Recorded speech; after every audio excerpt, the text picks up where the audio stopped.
Mom. What are you doing today? Providence Place, owned by the Sisters of Providence, an ideal rental setting for retirees to continue their active, independent lifestyles. We have bright 1- and 2-bedroom apartments, a magnificent chapel with daily mass, restaurant-style dining, and wellness and entertainment programs. Call for a tour, 413-534-9700. Mom, call me when you're not so busy. Coming up on this edition of Reel to Reel. Another important step for people seeking full communion in the Catholic Church. I'm Carolee McGrath. I'll have the story coming up. 4 deserving teachers are honored with the Pioneer Valley Excellence in Teaching Award. And Dan Dumas will have the latest news from the Diocese of Springfield. These stories and more are just ahead on this edition of Reel to Reel. Hello and welcome to Reel to Reel. Close to 100 future Catholics in the Diocese of Springfield declared their intention to be received into the Church at Easter during special ceremonies held on the first Sunday of Lent. Catechumens and candidates gathered at St. Michael's Cathedral in Springfield for the rite of election and call to continuing conversion. Carolee McGrath has our story.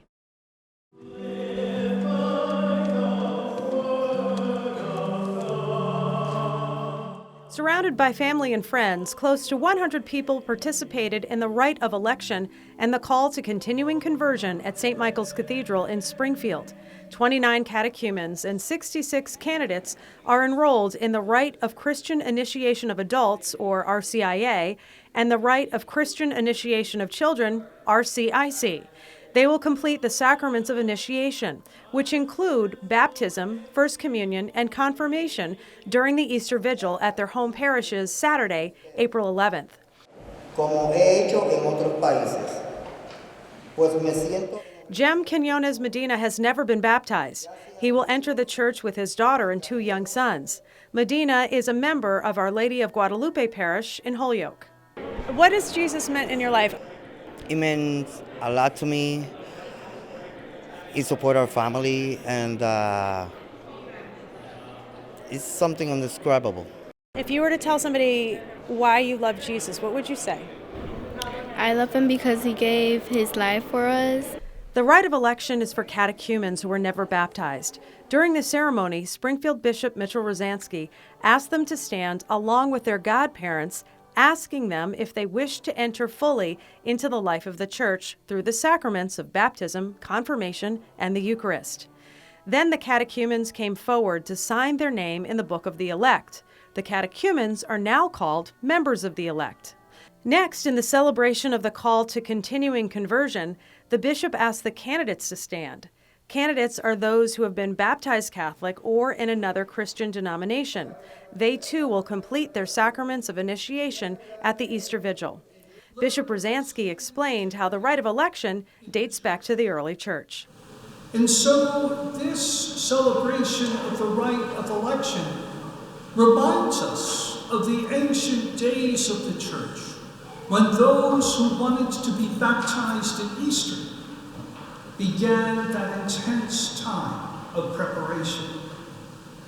Through the grace of the Holy Spirit, the season of Lent spread throughout the church, realizing that each one of us is called to unite ourselves to the sufferings of Christ.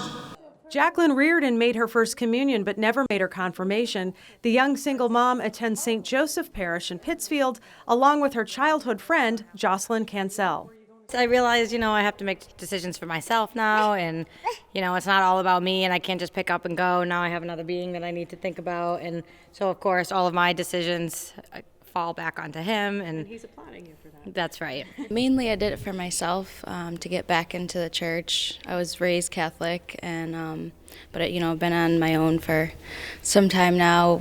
While the numbers show that fewer and fewer Catholics are attending Mass on a weekly basis, on the flip side, tens of thousands of people are welcomed into the Catholic Church every year at the Easter Vigil. People who are seeking the love, peace, and mercy that only Jesus can give. According to the Center for Applied Research in the Apostolate, 58,000 people were received into full communion with the Church in 2018, and that number doesn't include the more than 500,000 Catholic teenagers who are confirmed each year. I think people are longing for something, and they don't know what it is. And I think once they get that idea that Jesus Christ is who can bring them the happiness that they need, then they come back to the church with open arms and a full heart to receive him. And it is such a beautiful thing. And many say it's a sign that God is still on the move. Reporting for Reel to Reel, I'm Carolee McGrath. And I'm sure all the catechumens and candidates are looking forward to their special day coming up on Easter Sunday, April 12th. And we look forward to welcoming these new members. Well, Catholic News Service in Washington celebrates its 100th year in operation this year. While marking this milestone, it's taking a look back at the origins of the Catholic influence over the motion picture industry. In part 4 of this series, the Assistant Director of Media Reviews gives details now about what goes into Catholic News Service's movie ratings classifications.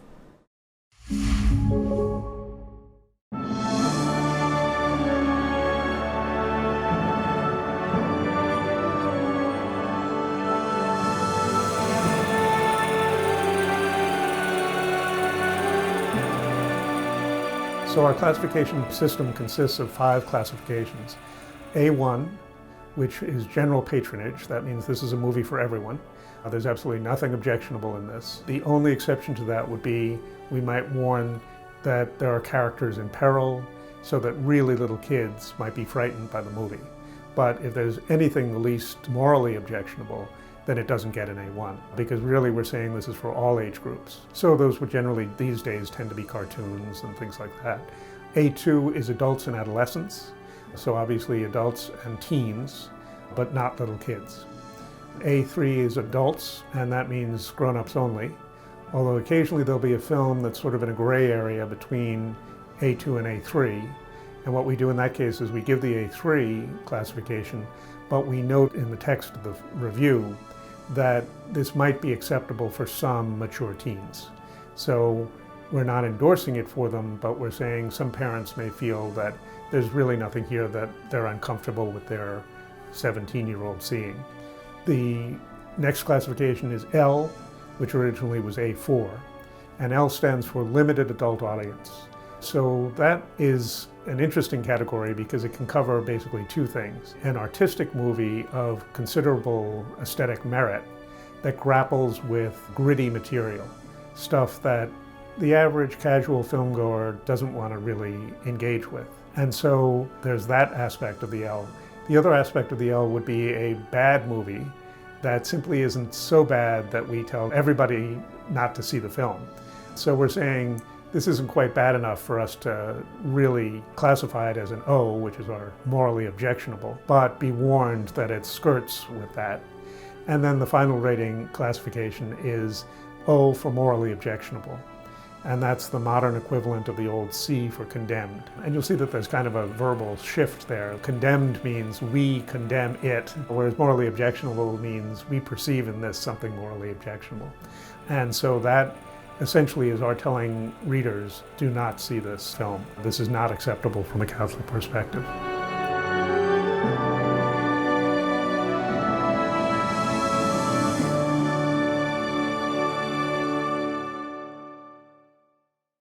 And next time, CNS will look at name changes of the Catholic Film Office and its diminished influence over the movie industry since the 1970s.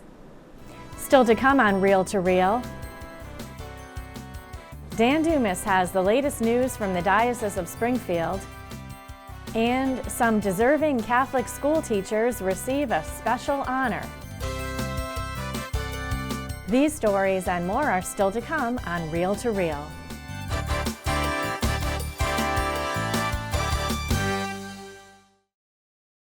The world is ashes. The Chalice of Salvation, your weekly spiritual connection. I'm Passionist Brother Terrence Scanlon, your Chalice host, inviting you to take time out of your busy day and join us Sunday mornings. We welcome Father Douglas McGonigal as our Mass presider and celebrate the second Sunday of Lent. The Chalice of Salvation, Sunday mornings at 10 on 22 News, WWLP, and coming up next on Albany's Fox 23, WXXA. Hi, Mom. What are you doing today? Providence Place, owned by the Sisters of Providence, an ideal rental setting for retirees to continue their active, independent lifestyles. We have bright 1- and 2-bedroom apartments, a magnificent chapel with daily mass, restaurant-style dining, and wellness and entertainment programs. Call for a tour, 413-534-9700. Mom, call me when you're not so busy.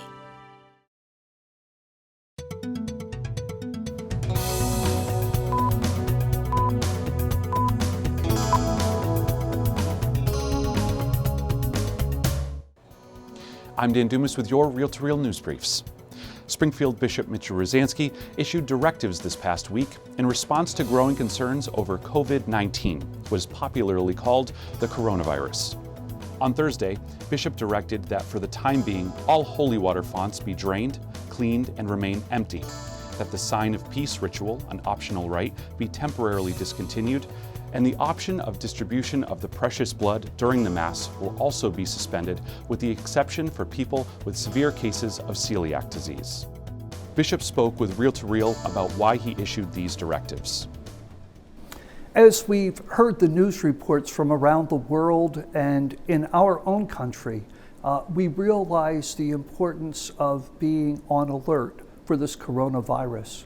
And so as a church, too, as part of general society, we participate in those hygienic procedures that help to stem the spread of the virus.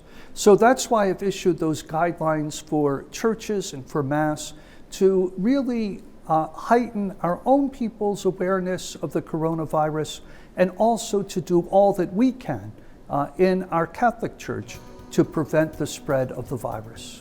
The directive went on to say that any person not feeling well should refrain from attending weekend Mass and would be dispensed from that obligation. Finally, Bishop Rosansky, working with his cabinet, parishes, and schools, will also be developing contingency plans should there be a need for further actions. In other news, Bishop Rosansky recently paid a visit to St. Patrick's Parish in South Hadley, where a former bowling alley was converted to new faith formation classrooms. Nick Morganelli reports. Bishop Rosansky celebrated with parishioners in Thanksgiving for a new religious education center at St. Patrick's in South Hadley recently. He blessed their new and wonderful learning space. He calls us together as His church to carry on the work of salvation.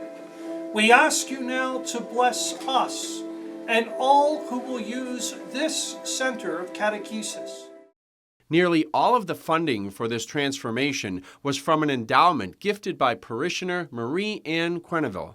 Marie Ann was an only child, but she had 3 cousins that she spent her summers with and most of her life with. We all acted like sisters. And she married George J. Quenneville, and they were never blessed with children. My children called her Auntie Marie Ann. It was just a beautiful, beautiful lady, very humble. I had no idea that she had left this type of endowment to the parish.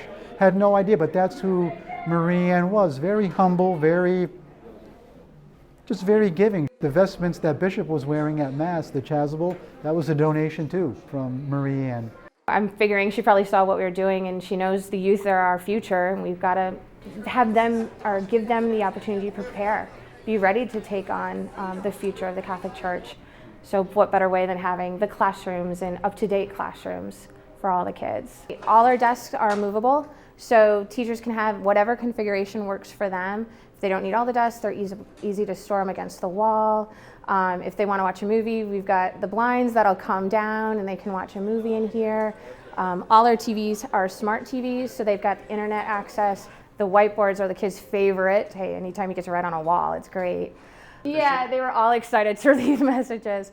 Students couldn't resist leaving special welcomes and thank yous for Bishop Mitch. I think it'll be more spiritual too. They'll have their own space. They won't have to worry about having to hear what's going on right next door, and you're trying to teach some of the younger kids some of the prayers, for example. They won't have to be worried about if the 3rd and 4th graders are watching a video.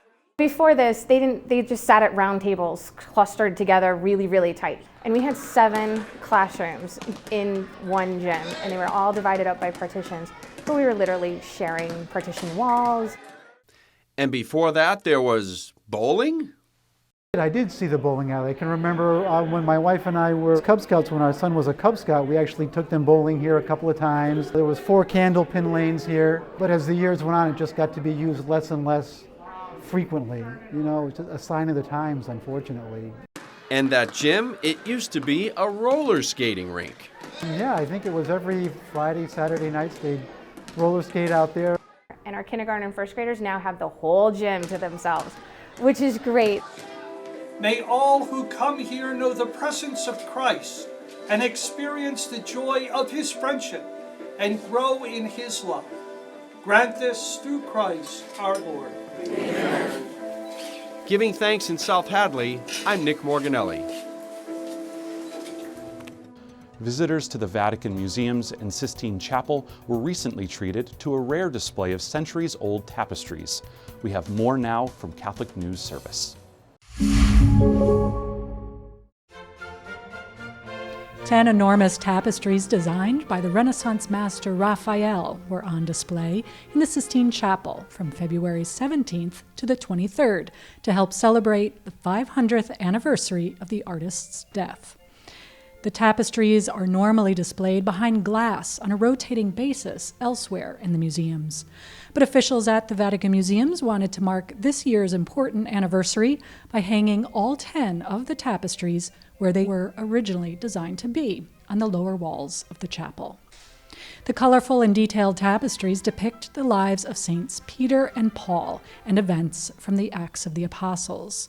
They were designed to correspond to the frescoed images higher on the walls, depicting scenes from the lives of Moses and Jesus, and Michelangelo's images from the story of Genesis. Each tapestry weighs more than 100 pounds, and they have survived centuries of being stolen. First during the sack of Rome in 1527, and later by pirates. After they were recovered in 1554, they were snatched away again during the Napoleonic Wars. They finally found their way home again in 1808.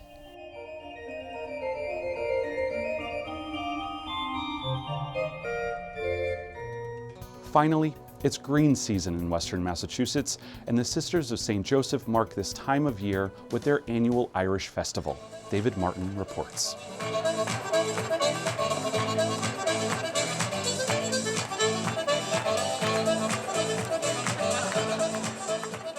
The Castle of Knights in Chicopee came alive with the sounds of Ireland to kick off the St. Patrick's Day season.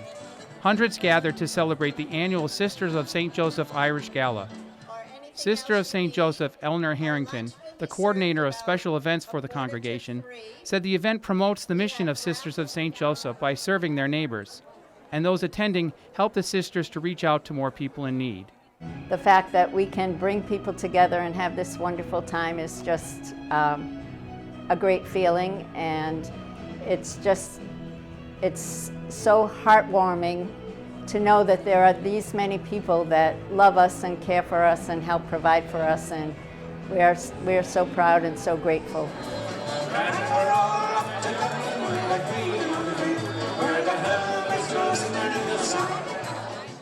Music was provided by the Andy Healy Band, featuring Mary Ward, who encouraged people to show their moves on the dance floor.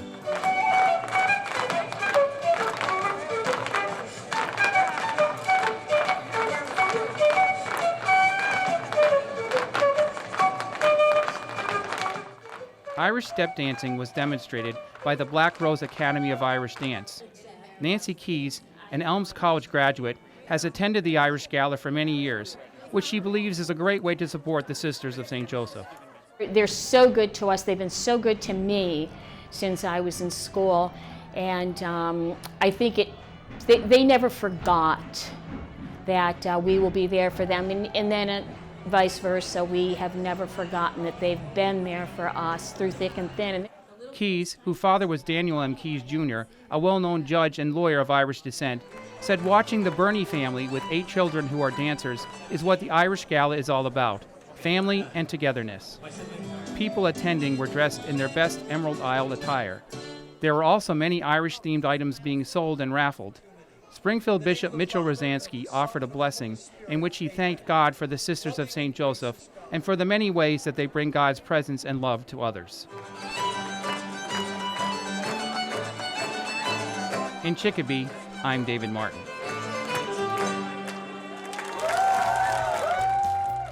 And remember, you can always stay informed on all the latest news in the Catholic Church locally and beyond by logging on to iobserve.org. There you can read articles written by our Catholic communications staff, as well as view archived episodes of Real to Real. That's iobserve.org. I'm Dan Dumas, and those were your Real to Real news briefs. And finally today, we have one of our favorite annual traditions to tell you about.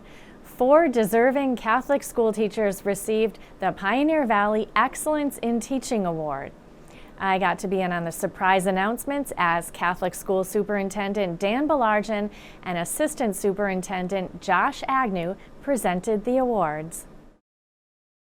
The first stop for the prize patrol was St. Mary's Elementary School in Westfield, where school staff and family members gathered to surprise an unsuspecting teacher.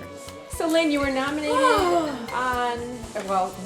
on your charisma, your enthusiasm, the way you stretch these kids in 100 different directions to learn things. You're so innovative, and they love it, and we love you, and we're just thank you for teaching here. This year, Lynn Collins, a second grade teacher, was on the list. Collins has been in education for 22 years and teaching at St. Mary's for the last 3. I was extremely surprised. The kids are working on their morning work, and I was actually in the closet getting paper for them to finish their morning work, and when Dr. Belargin came in with the balloons. So yes, extremely surprised. I had no idea. Principal Julie Jensen-Derrick nominated Collins for the award, praising the longtime educator for her dedication. And she does an amazing job of stretching the minds of these kids. This is just one example. I mean, they send postcards, they receive postcards. It's a great way to learn about geography and where states are. She does First Communion with the children. They all make their own set of rosary beads with the help of a mom, Lindsay Casey. She does amazing, amazing things in her classroom, and it's a well-oiled machine. The awards, launched by the Harold Grinspoon Charitable Foundation in 2002, are given to outstanding public and parochial teachers in Franklin, Hampshire, and Hampden counties. Compared to last year, we actually had more nominations this year, which is good and bad, right? Because you can see, as you're reading these stories of the teachers, how dedicated each one of them are, how mission connected they are, the fantastic things they're doing in their classes. But for us, the ones that won this year really stood out among the rest of them. Next, a visit to St. Stanislaus School in Chicopee, this time to the classroom of middle school science teacher Craig English, who was surprised to see his wife and son, who happened to be in on the secret. Good to see you. Did you know about this? English has been a teacher for 19 years. This is his second year at St. Stan's. He works so hard to make science interesting and creative and challenging to students. And it is amazing to watch him work from students to being very collegial with teachers. He works with several grades of students, and he brings that same amount of energy all day long. Like all educators, English says prepping for the day is important, and it's his students' enthusiasm and excitement for learning that motivate him each day. I think a lot of what I think when I come here is what I've prepared for today going to be exciting and interactive for the kids and the students. And I know, just like with any teacher, there are days where I say, boy, I could have brought a little bit more to the table here. Tomorrow I'll make sure I do. And then there's days where you're like, wow, this was a really good day. They were very interactive and enjoyed either the assignment or the lab that we were doing. And those are the days, I would say, that keep me coming back I really enjoy my younger science students in 6th grade who also have just many questions, and it's exciting to see their excitement about science in general. Next up, St. Joan of Arc School in Chicopee, where preschool teacher Hannah Appleby received Grinspoon Foundation New Teacher Award, given to one teaching for 3 years or less. Appleby is in her 3rd year as a teacher. This is her first at St. Joan of Arc. I'm just so overwhelmed. I'm proud of myself. I'm happy that I can be making an impact in the school, in this community, with these kids, making an impact with the diocese. So I'm just so happy to have this job and to have received this award. It's very exciting. Principal Paula Jenkins nominated Appleby for the New Teacher Award. For a new person to come into a school, not know anyone at all, and to be able to immerse herself in the school community and be loved by all her colleagues, to share all her information and her enthusiasm is just overwhelming. She has this infectious smile. When she smiles, just everybody wants to smile along with her. Finally, the last stop, St. Thomas the Apostle Elementary School in West Springfield, where middle school science and social studies teacher Nate Champany was honored.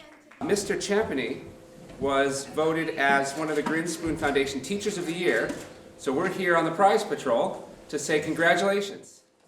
Champany says he was surprised and shocked by the award, most likely distracted with the recent addition to his family. He and his wife, Catherine, just welcomed their first baby, Ethan, on February 27th.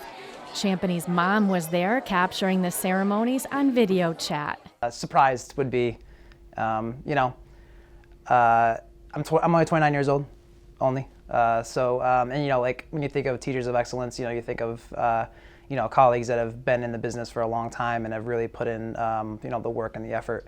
It's also humbling as well to be, mentioned with those past teachers of excellence. St. Thomas principal Sister Patricia Houghton nominated Champany.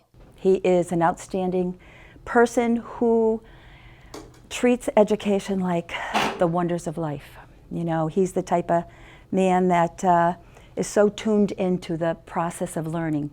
He might teach a lesson one day and go home and do a Jeopardy game so that the review the next day is going to be exciting for his kids. So I'm delighted. I'm also delighted for our school. I'll be honest. I know there weren't, only 3 people were chosen out of the whole diocese. And Nate is an educator that makes this school very special, just like all of our teachers do. Assistant Superintendent Josh Agnew said he was impressed with all of the honorees and their commitment to Catholic education. It's sort of like a shot in the arm for the school and specifically for those teachers too. It really gives them motivation and I think, and I should hope, that they realize that we do notice the good things they do each and every day when they walk into the classroom, and the things that as a teacher, nobody really knows, or you might think they don't care about, but we do. And all 4 teachers will formally be recognized at an awards dinner this spring. And for this week, that's Reel to Reel. Thanks so much for spending part of your day with us. Remember, the Catholic Life Conference is now just 2 weeks away. There is still time to register online. We have a link at our website, iobserve.org, where you can also find more updates anytime, including information and news on the Catholic Church, both here in the Diocese of Springfield and around the world. That's on our news and information site, iobserve.org. We are also on Facebook, updating daily while our reporters work on stories for you for Reel to Reel. Check us out and friend us at Catholic Communications. And we will see you next week for another edition of Reel to Reel, your window on the world around you. See you then. Reel to Reel is a production of the Catholic Communications Corporation, funded in part by the annual Catholic Appeal, and the support of you, our faithful viewers.